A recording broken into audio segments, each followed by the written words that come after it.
வணக்கம். இன்னைக்கு நாம பார்க்க போறது நம்ம டெய்லி லைஃப்ல அடிக்கடி யூஸ் பண்ற ஒரு வார்த்தை. அதுதான் சராசரி. ஆனா அதுக்கு பின்னாடி இருக்கிற கணக்கு, அதாவது மீன் பத்தி எவ்வளவு பேருக்கு தெரியும்? வாங்க, அது ரொம்ப சிம்பிளா புரிஞ்சுக்கலாம். சராசரி அப்படிங்கிற வார்த்தைய எக்கச்சக்கமான இடங்கள்ல கேட்டிருப்பீங்க இல்லையா? ஆனா ஒரு டேட்டா செட்ல அது உண்மையிலே என்ன சொல்ல வருதுன்னு எனக்காவது யோசிச்சிருக்கீங்களா? வாங்க அத உடைச்சு சிம்பிளா புரிஞ்சுக்கலாம். இப்ப பாருங்க, சராசரி மழையளவு, ஒரு குரூப்போட ஆவரேஜ் ஹைட், இல்லனா ஒரு கிளாஸ்ல எடுத்த ஆவரேஜ் மார்க், இது எல்லாத்துலயும் நம்ம என்ன பண்றோம்? சிதறி கிடக்கிற நிறைய தகவல்களை எடுத்து அதை ஒரே ஒரு நம்பரா டக்குன்னு புரியுற மாதிரி சுருக்கி காட்டுறோம். இது விஷயங்களை ரொம்ப வேகமா புரிஞ்சுக்க நமக்கு ஹெல்ப் பண்ணுது. அப்போ சராசரி இன்னும் உண்மையில என்ன? அது உங்க டேட்டாவோட சென்டர் பாயிண்ட்டை கண்டுபிடிக்கிற ஒரு வழி. ஸ்டாட்டிஸ்டிக்ஸ்ல இத மெஷர் ஆஃப் சென்ட்ரல் டெண்டன்சி அப்படின்னு சொல்லுவாங்க. அதாவது ஒரு பெரிய கூட்டத்துக்கு ரெப்ரசன்டேட்டிவா இருக்கிற ஒரு மிடில் வேல்யூவை கண்டுபிடிக்கிறது தான் இதோட வேலை. சோ மையப்போக்கு அளவீடுனா என்ன? சிம்பிளா சொன்னா அது ஒரு டேட்டா செட்டோட மையத்தை குறிக்கிற ஒரே ஒரு நம்பர். இந்த மாதிரி நிறைய அளவீடுகள் இருக்கு. அதுல ரொம்ப ரொம்ப காமனா நம்ம பயன்படுத்துறது தான் இந்த சராசரி, அதாவது மீன். சரி, தியரி போதும். இது எப்படி வேலை செய்யுதுன்னு பிராக்டிக்கலா பார்க்கலாம் வாங்க. ஒரு சிம்பிள் மீனை எப்படி கால்குலேட் பண்றதுன்னு ஸ்டெப் பை ஸ்டெப்பா பார்க்க போறோம். சராசரி கண்டுபிடிக்கிறது நிஜமாவே ரொம்ப ஈஸி. உங்ககிட்ட இருக்கிற எல்லா நம்பர்ஸையும் முதல்ல ஆட் பண்ணுங்க. அப்புறம் மொத்தம் எத்தனை நம்பர்ஸ் இருக்கோ அந்த கவுண்டால டிவைட் பண்ணிடுங்க. அவ்வளவுதாங்க விஷயம். இப்போ நாம பேச்சுவாக்குல சொன்ன இதே விஷயத்தை தான் கணக்குல ஒரு ஃபார்முலாவா இப்படி எழுதுறாங்க.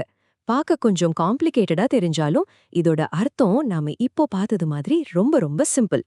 இந்த சிக்மா, அதாவது சிக்மா சிம்பலை பார்த்து யாரும் பயப்பட வேண்டாம். இது ஒரு கிரேக் எழுத்து. இதோட அர்த்தம் ரொம்ப சிம்பிள். எல்லாத்தையும் கூட்டு அப்படின்னு சொல்ற ஒரு கமாண்ட் தான் இது. அவ்வளவுதான். சரி, ஒரு ரியல் டைம் எக்ஸாம்பிளோட ட்ரை பண்ணி பார்க்கலாம். நம்மகிட்ட 4 கோதுமை மூட்டைகள் இருக்கு. அதோட வெயிட் 103, 105, 102, அப்புறம் 104 கிலோ. இப்போ இதோட சராசரி எடை என்னவா இருக்கும்? இங்க பாருங்க, ரெண்டே ரெண்டு சிம்பிள் ஸ்டெப் தான். ஸ்டெப் 1, இந்த 4 வெயிட்டையும் ஆட் பண்ணா நமக்கு 414 கிடைக்குது. ஸ்டெப் 2, நமக்கிட்ட மொத்தம் 4 மூட்டைகள் இருக்கு இல்லையா? சோ அந்த டோட்டல் 414 4ஆல டிவைட் பண்றோம். அப்போ நமக்கு கிடைக்கிற பதில் 103.5 கிலோ. இதுதான் இந்த கோதுமை மூட்டைகளோட சென்ட்ரல் இல்லனா ரெப்ரசன்டேட்டிவ் வெயிட். சில மூட்டைகள் இதை விட அதிகமாவும் இருக்கலாம், சில குறைவாவும் இருக்கலாம். ஆனா இதுதான் அந்த 4 மூட்டைகளோட சரியான நடுநிலை புள்ளி. சரி, இது 4 நம்பருக்கு ஓகே. ஆனா நம்ம கிட்ட நூத்துக்கணக்கான இல்ல ஆயிரக்கணக்கான டேட்டா பாயிண்ட்ஸ் இருந்தா என்ன பண்றது? ஒன்னொன்னா கூட்டிட்டு இருந்தா விடிஞ்சிடும். அதுக்கு ஒரு எஃபிஷியன்டான மெத்தட் இருக்கு. அத பத்தி பார்க்கலாம்.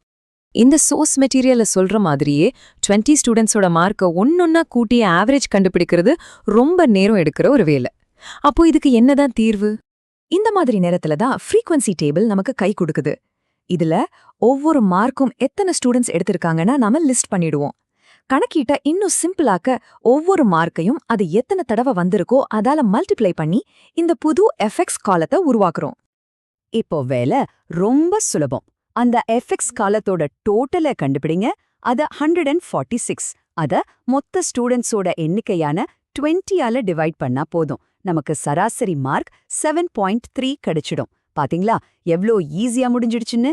சரி, இந்த சராசரி கணக்கீட்ட நிஜ உலகத்துல எப்படியெல்லாம் யூஸ் பண்ணலான்னு 2 இன்ட்ரெஸ்டிங்கான சினாரியோஸ் மூலமா பார்க்கலாம் வாங்க. ஒரு சினாரியோ எடுத்துக்கலாம். ஒரு ஸ்கூல்ல 10ஆம் வகுப்புல 2 செக்ஷன் இருக்கு. செக்ஷன் ஏல 30 ஸ்டூடெண்ட்ஸ், அவங்களோட ஆவரேஜ் மார்க் 48. செக்ஷன் பில 35 ஸ்டூடெண்ட்ஸ், அவங்களோட ஆவரேஜ் 50. இப்போ மொத்தமா அந்த 65 ஸ்டூடெண்ட்ஸோட ஆவரேஜ் என்னவா இருக்கும்? இங்க ஒரு முக்கியமான விஷயம். நாம சிம்பிளா 48யும் 50யும் கூட்டி 2ஆல வகுத்துற முடியாது.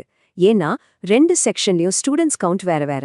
சோ முதல்ல ஒவ்வொரு செக்ஷனோட மொத்த மார்க்கு கண்டுபிடிக்கணும். அப்புறம் அந்த 2 டோட்டலையும் ஆட் பண்ணி மொத்த ஸ்டூடெண்ட்ஸ் கவுண்டால டிவைட் பண்ணணும். அப்படி பண்ணா நமக்கு கிடைக்கிற கம்பைன்ட் ஆவரேஜ் 49.1. ஓகே, அடுத்த சினாரியோ. நாம் ஒரு கால்குலேஷன் பண்ணிட்டோம், ஆனா அதுல ஒரு சின்ன தப்பு நடந்துருச்சுன்னா அப்புறமா கண்டுபிடிக்கிறோம். இந்த மாதிரி நேரத்துல ஆவரேஜை எப்படி சரி பண்றது? எல்லாத்தையும் முதல்ல இருந்து திரும்ப பண்ணணுமா? தேவையே இல்ல. இதுவும் ரொம்ப லாஜிக்கலானதுதான். ஸ்டெப் 1, தவறான டோட்டலை கண்டுபிடிங்க. ஸ்டெப் 2, அதுல இருந்து நீங்க தப்பா போட்ட நம்பரை மைனஸ் பண்ணுங்க. ஸ்டெப் 3, இப்போ சரியான நம்பரை ஆட் பண்ணுங்க. கடைசியா ஸ்டெப் 4, இந்த புது டோட்டலை அதே கவுண்டால டிவைட் பண்ணா உங்களுக்கு கரெக்டான புது ஆவரேஜ் கிடைச்சிரும். எவ்ளோ சிம்பிள் பாருங்க. கடைசியா சராசரியோட ஒரு ரொம்ப முக்கியமான ஆனா பலரும் பெருசா கண்டுக்காத ஒரு சூப்பரான கேரக்டர் பத்தி பார்க்க போறோம். சராசரிங்கிறது ஒரு டேட்டா செட்டோட பேலன்சிங் பாயிண்ட். அது என்னன்னு இப்போ பார்க்கலாம். நம்ம பழைய கோதுமை மூட்டை எக்ஸாம்பிளுக்கே திரும்ப போலாம். சராசரி 103.5 கிலோ. இப்போ ஒவ்வொரு மூட்டையோட வெயிட்ல இருந்தும் இந்த சராசரியோட வித்தியாசத்தை, அதாவது டீவியேஷனை கால்குலேட் பண்றோம். இங்க தான் ஒரு மேஜிக் நடக்குது. சில டீவியேஷன்ஸ் மைனஸ்லயும் சில பிளஸ்லயும் இருக்கும். இந்த எல்லா டீவியேஷன்ஸையும் நீங்க ஒன்னா கூட்டும்போது ஃபைனல் ஆன்சர் என்ன வரும்னு நினைக்கிறீங்க? எப்பவுமே 0 தான் வரும்.